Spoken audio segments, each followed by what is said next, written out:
오늘 새벽 경북 문경에서 27세 소방관 김수방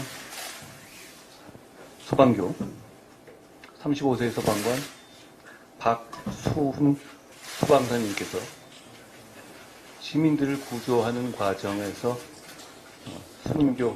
순직하셨습니다. 김수방, 박수 이런 영웅들 덕분에 우리 사회가 안전하게 지탱된다고 생각합니다. 우리 국민의힘과 정부는 이 두 영웅의 용기와 헌신을 품격 있게 기리고 유족을 위해 할 수 있는 모든 것을 하겠다는 말씀을 드립니다. 우리 비대위는 비대위에서 이 두 영웅을 기리는 추모 묵념을 할 것을 제안합니다.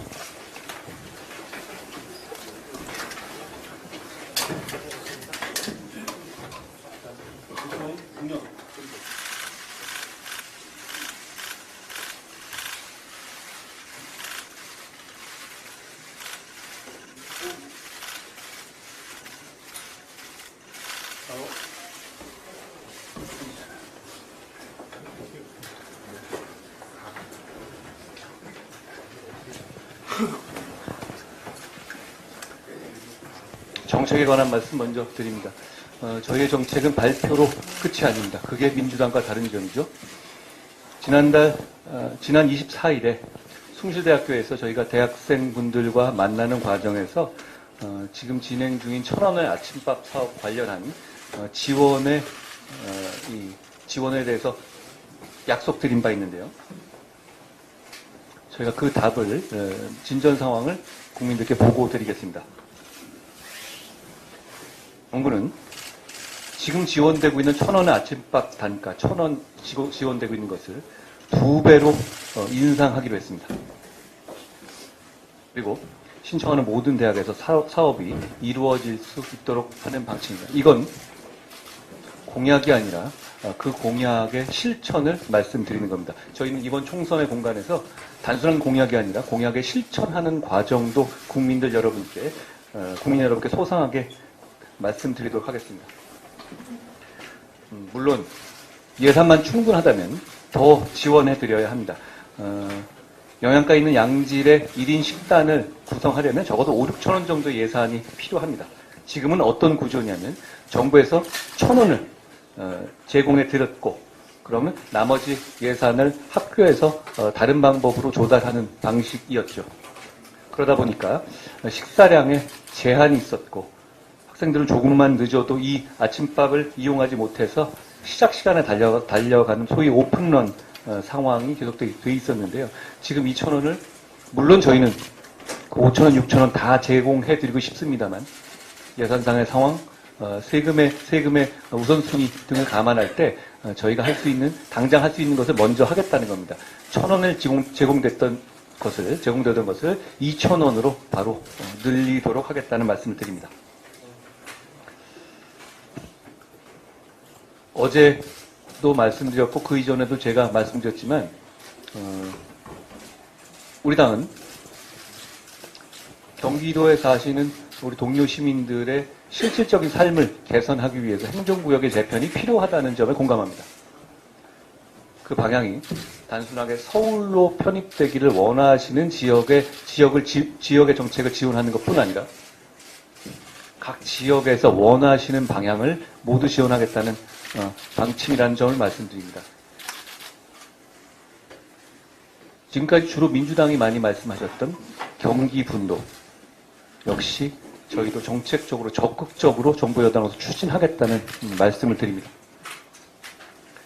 가까운 관공서 놔두고 행정구역 다르다는 이유로 경기 쪽에 북쪽에 있는 분들은 서울을 우회해서 수원으로 내려와야 하는 상황이죠. 그리고 사실상 이미 서울 생활권인 분들이 또 경기도에 편입되어 있어 여러 가지 행정적인 이 불편함을 겪고 계십니다. 이 두 가지 모두 해결하겠다는 것이고 그 두 가지 모두 같은 비중으로 저희가 서울 편입 부분만 열심히 하고 경기에서 경기분도 부분은 그냥 소극적으로 공감만 해드리겠다. 이게 아닙니다. 저희는 정부 여당이고 둘 다 해당 시민들이 결정해 주시는 대로 원하시는 대로 적극적으로 추진할 것이라는 말씀을 드립니다. 그런 차원에서 우리 국민의힘은 이 서울과 경기의 생활권의 재편을 위한 특별 TF를 구성할 겁니다. 그 특유의 위원장으로서 국민의힘 전략기획부총장인 배준영 의원을 임명했습니다. 배준영 의원님 각오를 말씀해 주시면 좋겠습니다.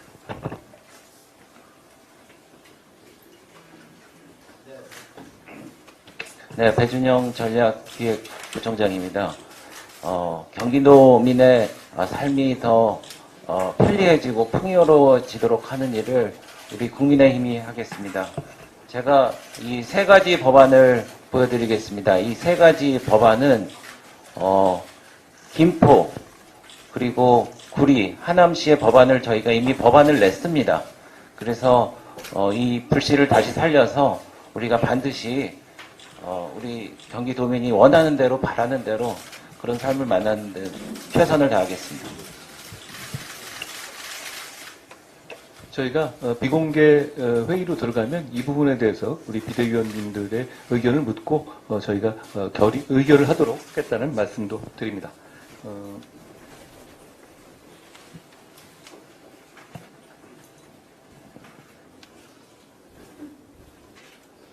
저희가 여러 가지 정치 개혁에 관한 말씀을 계속 드리고 있습니다. 그리고 국민들께 말씀드리지만 저희는 진심이고 이번에 반드시 하려고 합니다. 최근에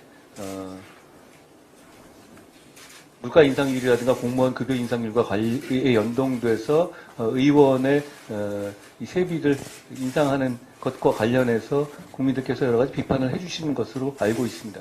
근데 그것은 사실 물가라든가 공무원들의 이 급여 인상과 연동되는 것이어서 사실 루틴한 처리였을 거라고 생각합니다.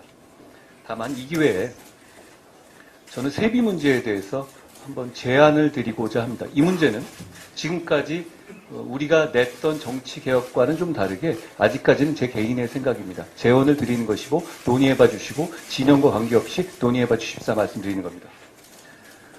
국회의원은 국민을 대표하는 대단히 중요한 임무를 수행하는 직입니다. 그래서 대단히 영예로운 위치이죠. 그러니까 의원이 받는 이 노동에 대한 대가를 봉급이다 이렇게 말 잘 안 하고 세비라고 말씀합니다. 단순한 고위공직자가 아닌 거죠. 그러니까 고위공직자가 더 많은 급여를 받는 구조잖아요, 지금은. 그런데 국회의원은 좀 다른 겁니다. 국회의원은 국민의 대표이고 그리고 단순한 고위공직자가 아닌 거죠. 저는 개인적으로 그 임무와 영예에 걸맞는 세비가 지급되어야 한다고 생각합니다. 임무가 중하고 영예가 높으니까 높아야 한다는 뜻이 아니라 저는 국민을 대표하는 지역이기 때문에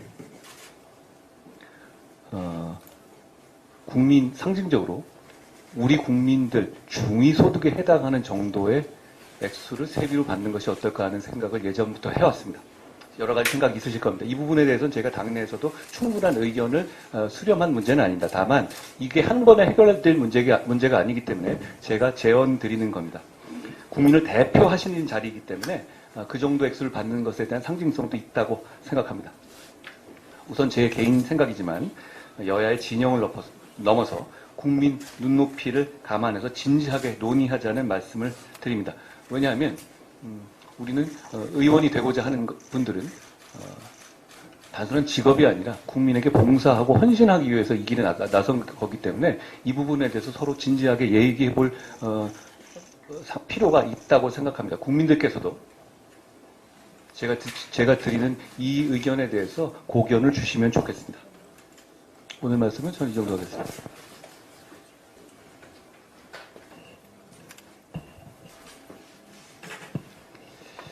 어제 이재명 민주당 대표께서 신년 기자회견을 하시면서 대한민국의 민생, 전쟁, 저출생, 민주주의 등 4대 위기에 처했다며 이를 모두 윤석열 정부 탓으로 돌렸습니다. 윤석열 정부와 국민의힘은 현재의 어려운 나라 상황에 대해 무한한 책임감을 느낍니다. 하지만 민주당이 그릇된 현실 인식과 자기 반성 없는 정치 공세에 대해서는 문제 제기를 하지 않을 수 없습니다. 우선 이 대표께서는 우리 경제가 지난해 외부 충격도 없이 1%대 성장이라는 역대급 위기를 겪었다는 말씀을 하셨습니다. 지난해 외부 충격이 없었다는 말에 실소를 금할 수 없습니다. 윤석열 정부는 2022년 코로나19와 러시아 우크라이나 전쟁으로 인한 세계적인 공급망 위기 한가운데서 출범했습니다. 또 지난해에는 중동에서 전쟁이 일어나기도 했습니다. 최근 2, 3년 사이에 제조업 중심의 한국 경제 전반을 강타하는 거대한 외부 충격이 가해져 그 여파가 계속되고 있는데 어떻게 외부 충격이 없었다고 말씀하시는지 그 인식 세계가 참으로 궁금합니다. 또한 저출생 문제는 역대 모든 정부의 책임이 있는데도 민주당의 자기 반성은 전혀 없이 윤석열 정부를 일방적으로 매도하는 것은 터무니없는 일입니다. 이 대표가 저출생의 근본적 원인이라고 강조하고 있는 자산, 소득의 양극화는 역대 정부 중 문재인 정부에서 가장 심각했다는 사실을 알고 계실 것입니다. 이 사실부터 인정하셔야 합니다. 아울러 저출생 대책으로 제안하고 있는 출생기본소득이라는 것도 이 대표 자신의 기본소득 시리즈에 또 하나의 좋은 장식품이 될지는 모르겠지만 현실성 있는 진지한 제안이라고 볼 수 없습니다. 민주주의 위기에 대해서도 윤석열 정부에 대한 일방적인 비방을 하셨습니다. 이 대표는 정치와 민주주의의 기본인 대화와 타협, 공존과 존중은 실종되었습니다. 상생의 정치는 사라지고 상대를 제거하고 죽이려는 적대와 전쟁만 남았습니다. 라고 말씀하셨습니다.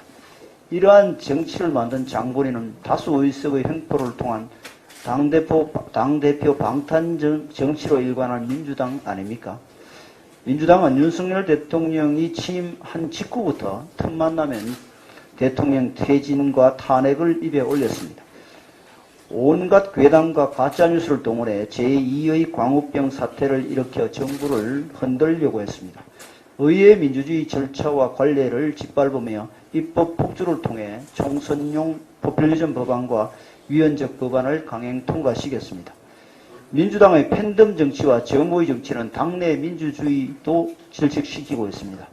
이 대표는 역사 속의 민주당, 국민이 기대하고 응원했던 민주당으로 일신하겠습니다라고 하셨지만 이미 민주당 인사들조차도 김대중과 노무현의 민주당은 더 이상 존재하지 않는다고 말하고 있습니다. 마지막으로 무엇보다 우려되는 것은 안보에 대한 이 대표의 인식입니다. 지금 북한 김정은 정권은 전례 없는 전쟁 위협 발언을 일삼으며 군사 도발을 나날이 강화하고 있습니다. 이에 대한 윤석열 정부의 당당하고 원칙적인 대응은 주권 국가라면 당연한 것인데도 이 대표는 이를 북풍사건, 총풍사건에 비유하며 정략적 이익을 위해 국민 생명을 담보로 전쟁 게임을 시도하는 것이라고 주장하고 있습니다. 제1야당 대표께서 피와 구분을 하지 않은 발언을 하신 겁니다. 더 심각한 것은 6.25 전쟁이 38선에서 크고 작은 군사 충돌이 누적된 결과였다며 북한이 아무리 도발해도 그냥 평화를 위해 굴종해야 한다는 뜻을 암시하고 있는 부분입니다. 6.25 전쟁이 크고 작은 군사 충돌이 누적된 결과였다고 하는 것은 수정주의 역사학자들의 주장으로 이는 북한의 명백한 남침 사실을 은폐하고 민족사 최대 비극에 대해 양비론을 펼치는 그릇된 주장입니다. 6.25 전쟁의 교훈은 평화는 적의 선의에 기대하는 것이 아니라 오직 힘에 의해서만 지켜질 수 있다는 것입니다. 민주당은 지금이라도 6.25 전쟁의 교훈을 제대로 깨닫기 바랍니다. 이재명 대표의 어제 기자회견을 보면서 더욱 분명해진 사실 한 가지는 이번 총선이야말로 민주당을 장악하고 있는 운동권 세력에 대한 심판이 되어야 한다는 것입니다. 민주당 전당대 돈봉투 사건으로 기소된 윤관석 의원이 1심에서 징역 2년의 실형을 선고받았습니다. 재판부는 경선에 참여한 당원과 국민의 의사가 왜곡돼 공정성과 투명성을 저해하고 정당 민주주의를 위협했다는 점에서 죄질이 매우 불량하다며 국민들의 정당 민주주의에 대한 신뢰를 크게 훼손했다는 점에서 피고인들의 죄책이 매우 무겁다고 말했습니다.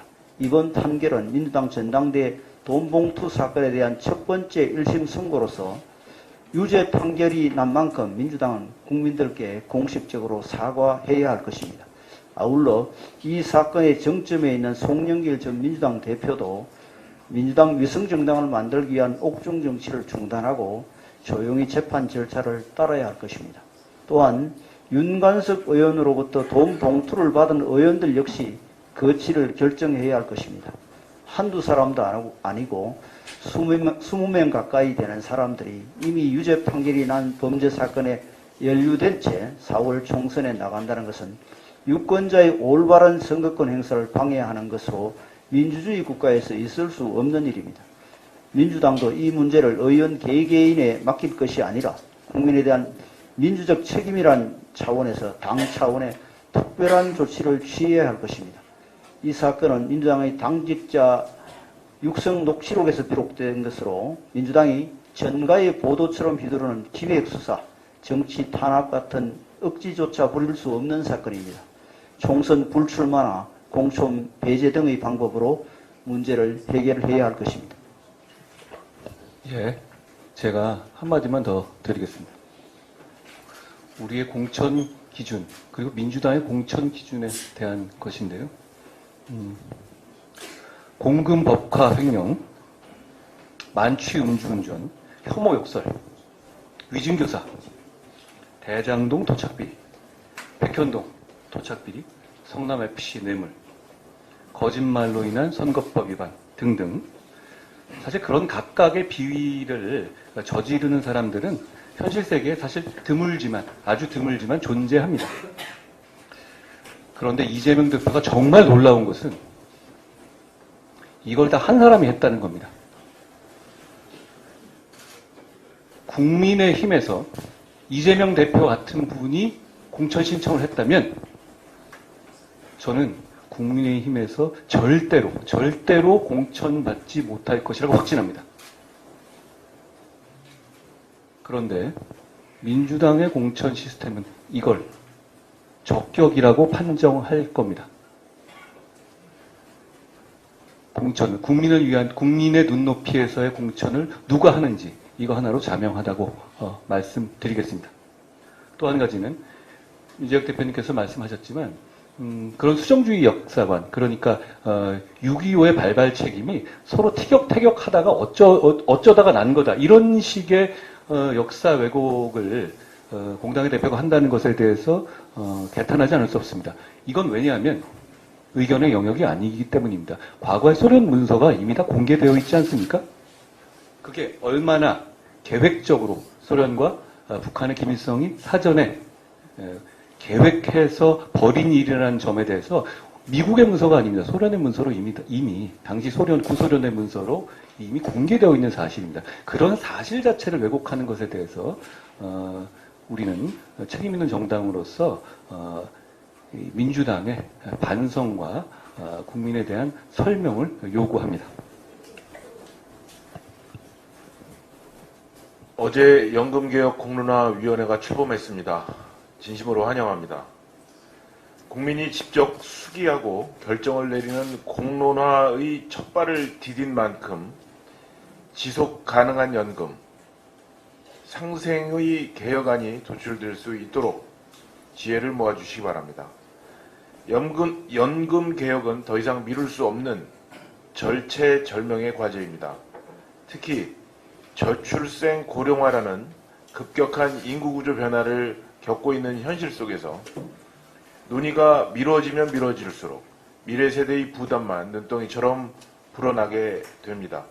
이해관계가 복잡하고 세대 간 입장이 서로 다르다고는 하지만 그럼에도 불구하고 변하지 않는 사실이 있다면 그것은 바로 개혁의 방향일 것입니다.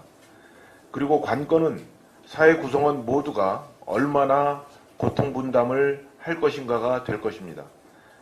근로자, 사용자, 지역 가입자, 청년 등 주요 이해관계자가 서로의 목소리를 듣고 수기하고 충분히 토론해서 최적의 대안을 찾을 수 있기를 기대합니다. 우리 국민의힘은 우리 국민의 안정적 노후를 책임질 연금제도, 그리고 미래 세대에게 희망을 줄 수 있는 연금제도를 만들어가는 일에 함께하겠습니다. 우리 당은 지금이 마지막 골든타임이라는 점을 다시 한번 되새기면서 국민의 개혁안을 위한 공론화가 차질 없이 이루어질 수 있도록 최선을 다해 뒷받침하겠습니다. 또 하나의 반가운 소식이 어제 있었습니다. 은행권이 민족 대명절인 설을 앞두고 소상공인의 어려움을 덜어드리기 위해 다음 주 월요일부터 1조 5천억 원 규모의 이자 환급을 실시한다는 내용이었습니다.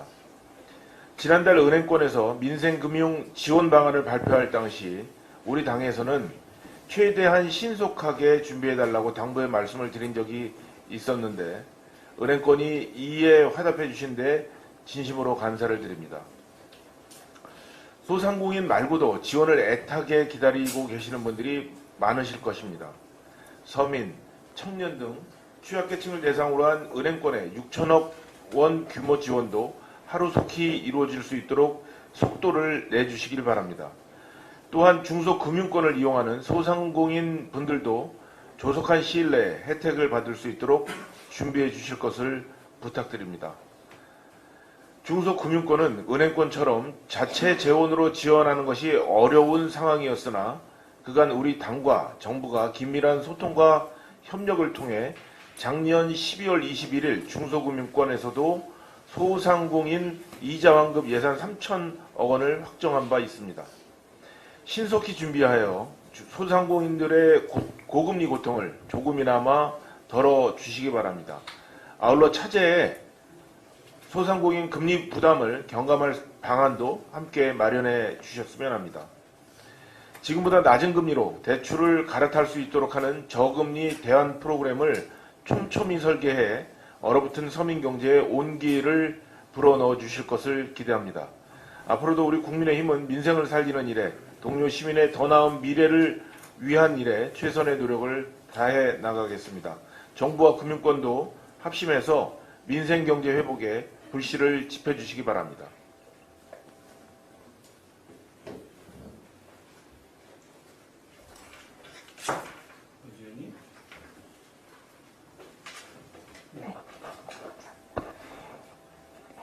우선 문경에서 국민의 안전을 위해 헌신하시다가 순직하신 소방관 두 분의 깊은 애도를 표하면서 명복을 빕니다. 또한 유가족과 동료 소방관 여러분들께 위로를 드립니다. 안전을 위해 헌신하시다가 순직하신 분들의 고귀한 희생을 국민의힘은 잊지 않고 국민의 안전을 위해서 일하시는 안전직군의 안전을 위해 국민의힘이 함께할 것을 약속드립니다. 곧 민족의 대명절이라고 하죠. 설날이 다가옵니다. 많은 분께서는 보고 싶은 가족을 만나러 먼 길을 떠나실 계획을 하실 것 같습니다. 이 과정에서 우리 장애인 동료 시민분들께서 설날 어떻게 고향에 가실까요?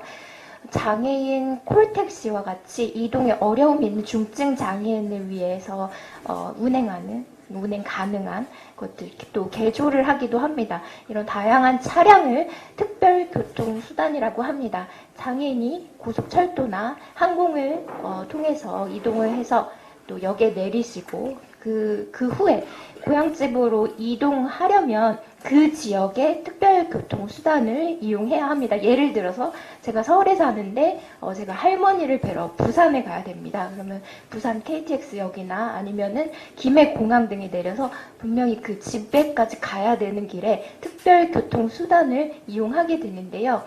이런 경우에 그 지역에 있는 특별교통수단을 이용해야 합니다. 지역 간 이동에 있어서 장애인에게 이 필수적인데요.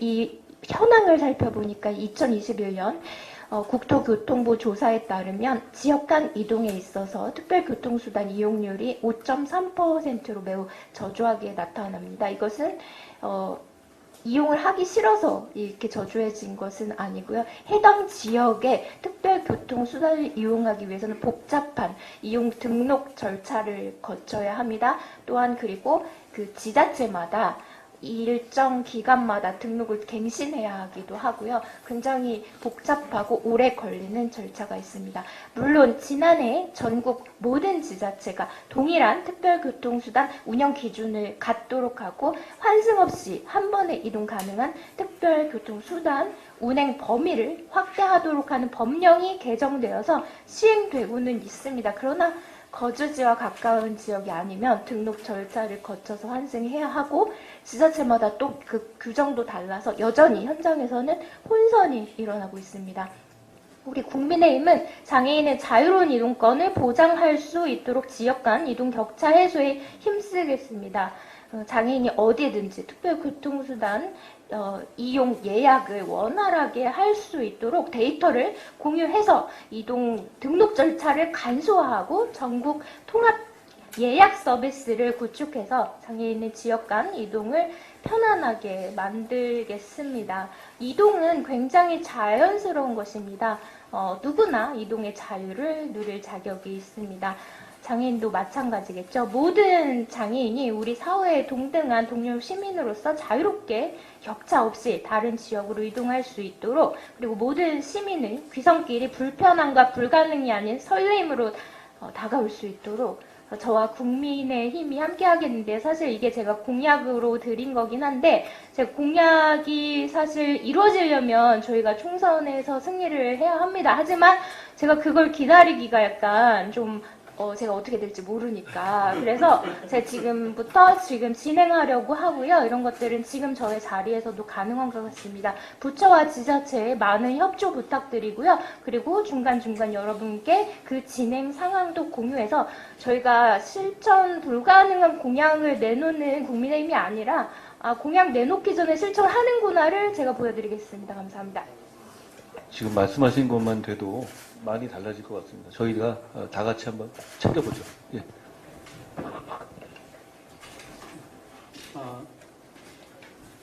지난 30일 그제 보도입니다. 문재인 전 대통령은 노무현 재단 행사에 보낸 문재인 전 대통령께서 노무현 재단 행사에 보낸 영상 축사에서 세수 감소와 막대한 부자 감세로 지방으로 내려가야 할 돈이 크게 줄어 지방을 더 피폐시키고 지방 소멸을 가속화하고 있다라고 지적하였습니다. 이 부분 지방으로 내려가야 할 돈이 크게 줄어들었다. 이와 같은 문제 제기에 대해서 어제 민주당에서 여러 보도를 통해서 입장 발표가 있었습니다. 먼저 윤건영 의원입니다. 윤건영 의원은 2011년 한국미래발전연구원 회계 담당 직원 김모 씨를 당시 백원우 국회의원실 인턴으로 허위 등록시킨 혐의로 백 전 의원과 함께 기소된 후 1심에서 벌금 500만 원을 선고받았습니다. 지방으로 내려갈 돈이 줄어든 것이 누구에게 원인이 있는지 첫 번째 사례입니다. 두 번째 사례. 유동수 제목이 이렇습니다. 저는 이 부분에 약간 감정 개입이 되는데요. 제목을 읽어보겠습니다. 횡령 뒤 인턴 탓한 전 국회의원 보좌관 벌금형 1천만 원. 제가 왜 이것에 감정이입이 된다라고 했냐면 제가 알기로 이게 3, 4년 전쯤에 횡령이 구체적으로 발생했다는 것은 모두 다 인정되어진 것으로 알고 있습니다. 그래서 그 횡령의 주체가 유동수 의원인지 유동수 의원실인지 이와 같이 왈가왈부하는 보도 행태 와중에 최종적으로 인턴 탓을 하였습니다. 가장 국회의원실에 힘이 없는 인턴 탓을 하였고 이게 제가 알기로 제법 5개월, 6개월, 1년 가까이 진행되어지고 인턴에 대한 수사가 진행되어지는 와중에 민주당에서 알고 있는 여러 보좌관들이 저를 찾아오고 전화해서 동지 이 인턴을 어떤 식으로 좀 구제를 할 수 있겠냐, 인턴이 어떻게 1,000만 원이나 달하는 금액을 횡령할 수 있겠냐, 머리를 짜내고 최종적으로는 정말 답이 없다. 이게 인턴에게 뭐랄까요, 불리한 증거만이 계속 나오고 있는 상황이라 참 갑갑하다, 이런 말을 서로 하면서 마무리 지었는데 다행히 어제 보도에서 유동수 민주당 의원의 서모 보좌관이 구체적인 혐의자로 적시되어지면서 벌금이 부과되었습니다. 민주당이 항상 누구를 희생자로 삼는지 한번 짚고 싶고요. 저는 문재인 전 대통령이 노무현 재단 행사에 이와 같이 축사를 보낸 것에서 저의 기억 한 켠이 되살아났습니다. 수차례 제가 SNS 등을 통해서 문제 제기를 하였고 이에 대해서 단 한 번도 당시 유시민 노무현 재단 이사장이라든가 현 노무현 재단 이사장 그리고 책임 있는 민주당의 답변은 단 한 차례도 들어본 적이 없습니다. 이와 같은 내용입니다. 노무현 시민센터, 노무현 재단의 기념관이 종로와 봉화마을, 서울과 김해 두 군데에 지어졌는데요. 두 군데의 평당 건축비가 서울이 평당 2,100만 원입니다. 김해는 1,660만 원입니다. 제가 회계사 생활이 올해로 27년째인데 뭐 건설업 관련 여러 차례 회계 감사를 해보고 여러 곳으로 서베이를 해봤습니다만은 평당 2,100만 원짜리 건설비는 들어보지도 보지도 못했습니다. 당시 이 노무현 시민센터가 종로에 건설될 때쯤 서울 강남의 고급 아파트에 인테리어 포함 여러 부대 시설, 뭡니까? 식당이다, 헬스 시설이다, 이런 거 다 조경 다 포함해서 평당 500만 원입니다. 지금이 코로나 팬데믹 여파로 해서 평당 건축비가 많이 상승했다고 해서 지금 나오는 게 평당 700만 원입니다. 과연 어떤 식으로 해서 평당 2,100만 원이 나올 수 있는지 저는 아직까지도 좀 의문이고 이것에 대해서 노무현 재단과 민주당 측은 단 한 번도 저에게 책임있는 답변을 해보지 못했고 저에게 그간 수탄했던 말 대장동이라든가 성남FC라든가 기타의 여러 사건에서 김경률 너를 명예훼손으로 고소하겠다 수차례 공언했음에도 이 사건에 대해서만큼은 왜 이 김경률이 허위 사실을 계속 말하도록 내비두는지 깊은 의문일 따름입니다. 꼭 좀 오늘이라도 민주당에서는 저를 명예훼손, 허위사실 적시 명예훼손으로 제발 좀 고소하기를 바란다는 간곡한 부탁을 드리고요. 당 외에서뿐만 아니라 당 내에서도 매일 사퇴 압력을 받고 있어서 언제 제가 그 말씀을 마무리할지 몰라서 보조금과 관련해서 하나 더 사례를 더 짚겠습니다. 윤미향 의원의 정배엽 사례입니다. 이 부분도 저로선 대단히 엽기적인데 여러분 아실 겁니다. 보조금에 관한 특히 윤석열 정부에서 대단히 많은 문제 제기와 그리고 문제점들을 파헤쳤었는데요. 보이시진 않겠지만 이거는 윤미향 의원 즉 정배엽에서 제출한 겁니다. 어떤 내용이냐면 국고보조금을 5억 원을 신청하고 자부담금 19억 원을 부담하겠다는 겁니다. 단순한 겁니다. 제가 문제 제기하는 건 단순한데 국고보조금 5억을 신청하면서 본인들 정배엽은 19억 원을 내겠다는 건데 지금 이 아래 통장이 있습니다. 이건 제가 국민의힘 의원실에서 간접적으로 제공받은 겁니다. 통장을 보시면 5억 원만 들어와 있습니다. 즉 국가가 제공한 5억 원만 들어와 있지 자부담금 19억 원은 없습니다. 이거 이제 저도 막 나가는 식으로 한동훈 위원장께 문제 제기를 해보면 이거 검찰에서 기소된 바 없습니다. 한동훈 위원장께서 수차례 말씀하셨지만 우리가 윤미향에 대한 수사, 이재명에 대한 수사, 부실하다 욕먹을지언정 대단히 언론 환경이라든가 그때 당시에 주어진 환경 때문에 부실했다고 말하는데 이거 있을 수 있습니까? 기자분들? 자부담 19억 원을 공언하고 나서 19억 원이 들어간 바가 없습니다.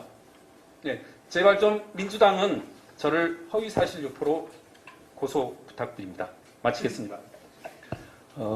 저분이 저런 거 하라고 제가 모신 거라는 말씀입니다.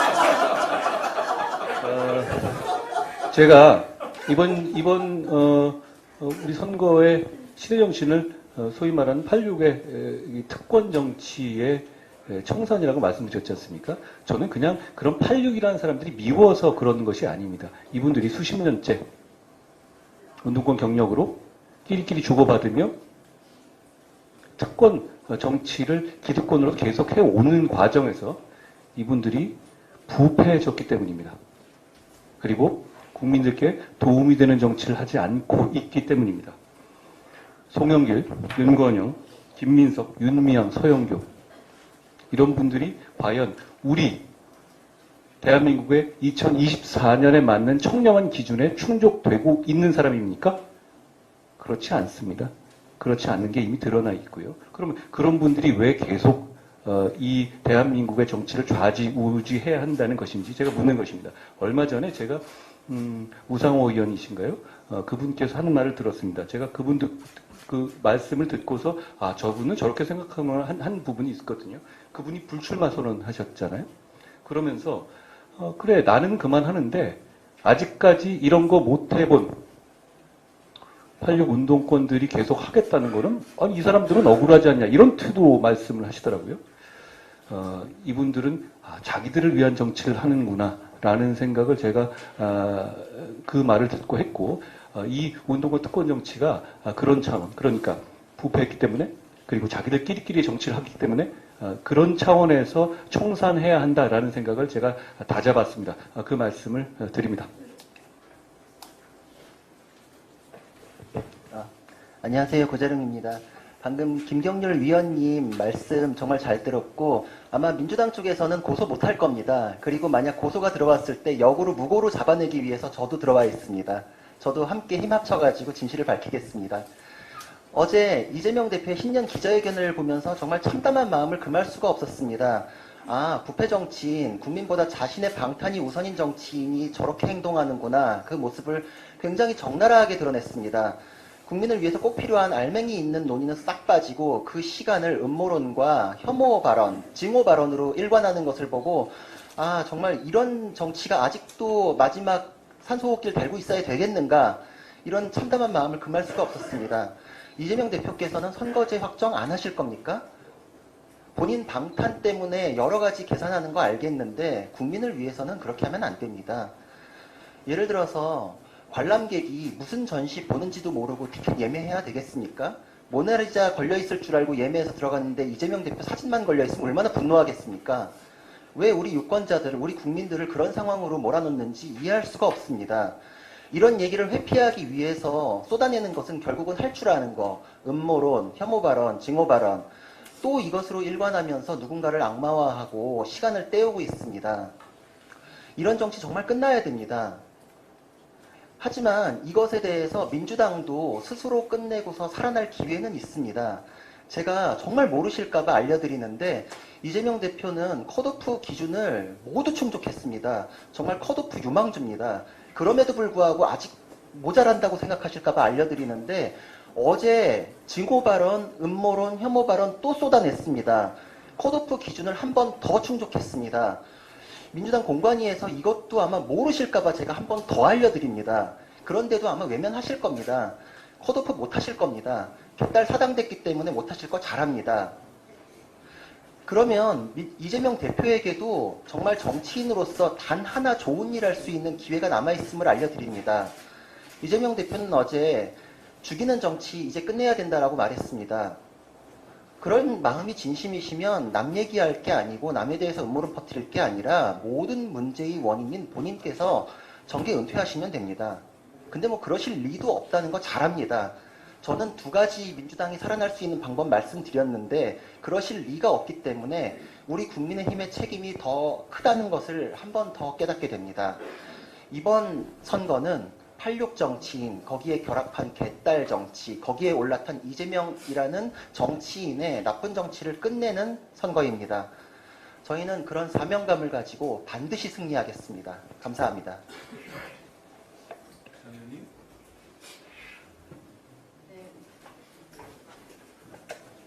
제 생각에 오늘 비대위 회의에 이제 헤드라인 뉴스는 김경률 위원님이 꽤 많이 차지하실 거라고 생각이 드는데요.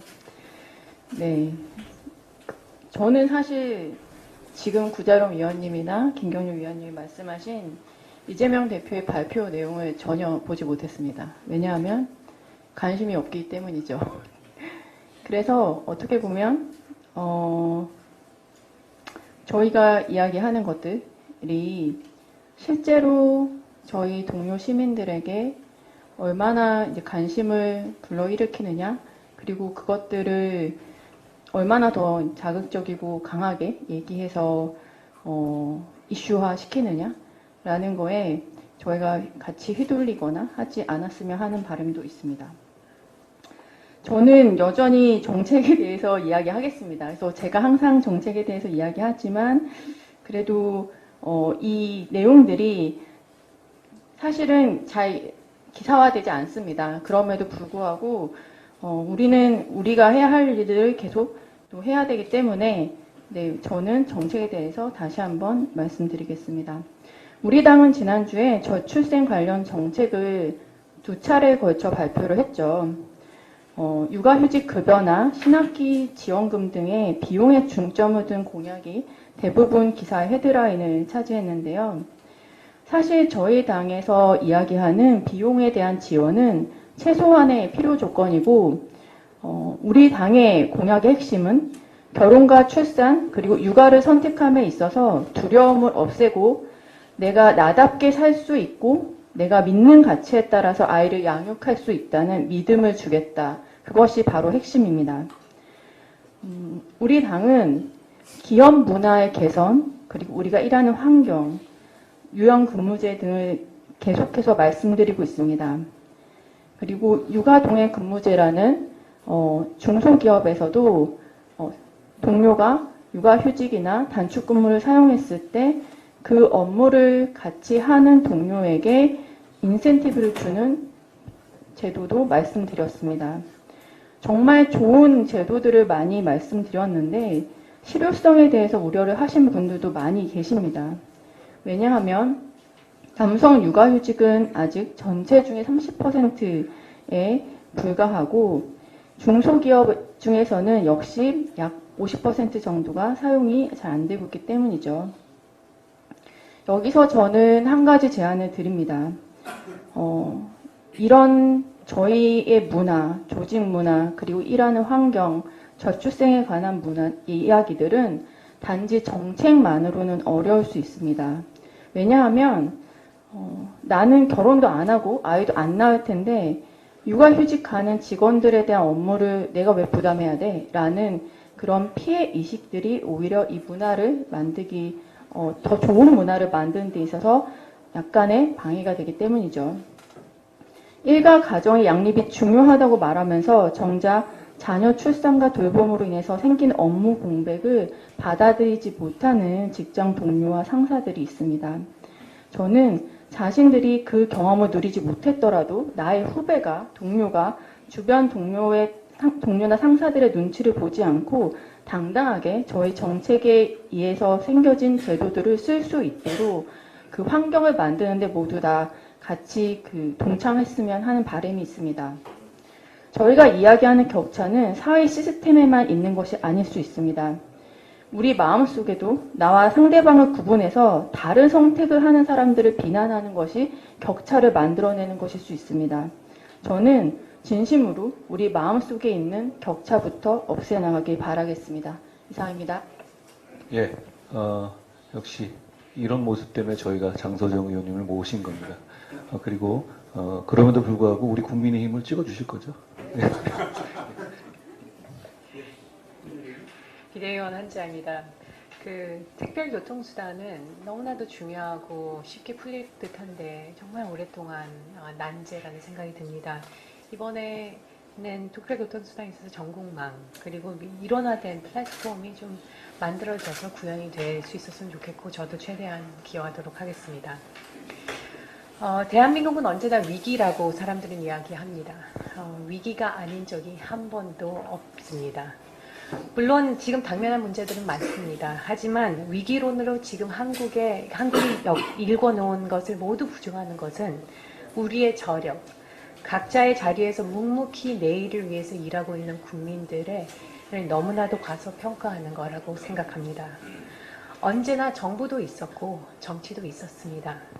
하지만 궁극적으로 현재를 살아내고 민주화를 이룬 것은 국민 스스로였습니다. 신경 끄기의 기술이라는 베스트셀러 작가 마크 맨슨이 한국에 대해서 최근 이렇게 얘기했습니다. 한국의 문화와 역사를 보면 어떤 어려움과 도전에 처하든 항상 길을 찾아왔다는 점을 알게 된다. 새로운 실존 도전에 직면한 그들이 또 다시 길을 찾을 것이라 믿는다. 물론 위기들은 있었습니다. 하지만 우리가 불안해하지 않는다면 저는 위기의 어원에서 나오듯이 오늘의 위기는 또 하나의 기회, 또 우리의 저력이 될 거라고 믿습니다. 감사합니다. 고맙습니다. 네, 비대위원 박은식입니다. 저는 계속해서 윤석열 정부의 최근에 발표된 그런 좋은 정책들에 대해서 좀 소개 말씀을 드렸었는데요. 예를 들면 상속세이나 마트 의무 휴일, 단통법, 도서정가제 폐지 등을 말씀드렸습니다. 근데 단통법 폐지에 대한 여론이 굉장히 좋습니다. 심지어 여당 말고 야당 지지자층에서도 과반이 이 단통법 폐지에 찬성한다는 여론조사가 있었을 정도입니다. 그래서 이에 대한 민주당의 의견을 꼭 듣고 싶습니다. 이번에 말씀드리고 싶은 정책은 게임 내 확률형 아이템 정보 공개 의무화입니다. 이 정책을 실현하게 된다면 게이머가 확률형 아이템 정보를 투명하게 확인하고 공정하게 구매할 수 있게 만들어 최근 문제가 된 먹튀 게임 문제를 예방할 수 있을 것입니다. 또 정보 비대칭과 법률 접근성 차이로 게임사와 동등한 소송을 벌이기 어려운 게이머를 보호하기 위해 소송 없이도 게임사에 직접 배상을 청구할 수 있도록 하는 전자상거래법상 동의의결제를 도입하고자 하는데 이거는 또 법 개정 사안이라 민주당의 협조가 절실히 필요한 상황입니다. 윤석열 대통령께서는 게이머들도 역시 소비자이기 때문에 권익보호 대상이라고 하셨고 그 소비자가 보호되어야 시장이 정상적으로 작동해 관련 산업이 성장할 수 있다며 이 정책에 담긴 의미를 말씀해 주셨습니다. 굉장히 중요한 정책이라 생각이 되고요. 그리고 무려 110년 만에 인감 증명 제도가 달라지게 됩니다. 이제 디지털 인감으로 바꾸기로 했는데요. 인감을 등록할 때 등록 기준지에 가지 않아도 되고 인감증명서는 정부24 사이트에서 이제 뽑을 수 있게 됩니다. 굉장히 중요하고 우리 국민의 편의를 도모해주는 그런 정책들인데요. 이재명 대표님께서는 지난 최고위 회의 때 김일성과 김정일 이름 앞에 우리라는 단어를 붙이셨습니다. 오매불망 북한만을 바라보고 있음을 보여주셨습니다. 윤석열 정부와 우리 국민의힘은 오직 우리 대한민국 국민만을 바라보며 민생에 올인하겠습니다. 감사합니다. 예, 좋은 말씀을 주셨는데요. 이 단통법 폐지는 우리 국민의힘이 이 시장 경제와 시장을 어떻게 보고 있는지 철학을 보여주는 문제입니다. 민주당께서도 여기에 충분히 호응해야 한다고 생각하고요. 그리고 말씀하신 것처럼 게임 문제는 이게 가챠 게임에 대한 거란 말입니다. 가챠 게임 하다 보면 사실 이게 정보가 공개 안 됐을 때 이게 이 산업 자체의 룰을 흔드는 것이거든요. 제가 법무부 장관 있을 때 이 가챠 게임에도 적용될 수 있는 하자나 보책임 규정을 만든 바 있습니다. 역시 이 부분에도 우리 젊은 분들 꼭 저처럼 나이 드는 사람도 이 게임을 하긴 하지만 젊은 분들이 많이 관심을 가지신 분들이기 때문에 부분이기 때문에 저희가 끝까지 이 관심을 가져야 할 거라고 생각합니다. 좋은 말씀 고맙습니다. 우리 사회의 많은 청년들은 직장이나 관계에서 여러 번 실패를 경험하면서 자존감도 낮아지고 자신감도 잃으면서 자신의 세상으로부터 분리하여 은둔 그립의 삶을 선택하게 됩니다. 가족이나 친구를 비롯하여 모든 사회적 관계가 끊긴 채 지내는 고립 은둔 청년이 54만 명 정도로 추산되고 이들 가운데는 4명 중 3명이 삶을 포기하는 것에 대해 생각했다는 것은 무척 가슴 아픈 일입니다. 최근까지 이들은 은둔형 외톨이라 불리우며 국가 정책의 사각지대에 놓여 있었습니다. 그러나 이번 정부에서는 이 같은 고립 은둔 청년 문제의 심각성을 인식하고 실태조사를 통해 정확한 현황을 파악하고 범정부 지원 방안을 마련하였습니다. 원스톱 창구를 통해 고립 은둔 청년을 상시 발굴하고 전담 관리사를 통해 사회 적응을 돕고 그 집 의욕도 갖도록 지원하는 내용을 바탕으로 한 고립 은둔 청년 지원 방안은 청년의 한 사람으로서 매우 환영할 일이라고 생각합니다. 그러나 저는 고립 은둔 청년을 위해 이제 첫걸음이 떼었다고 생각합니다. 고립 은둔을 선택하는 가장 큰 이유는 주변에 아무도 내 편이 없다고 느끼기 때문입니다. 국민의힘은 고립 은둔 청년과 그 가족을 지원하는 제도를 확대해 고립 은둔 청년 곁에서 함께하며 세상으로 나올 수 있는 힘이 되어드리겠습니다. 이상입니다. 고맙습니다. 오늘 약간 길어져서 죄송합니다. 비공개로 할까요?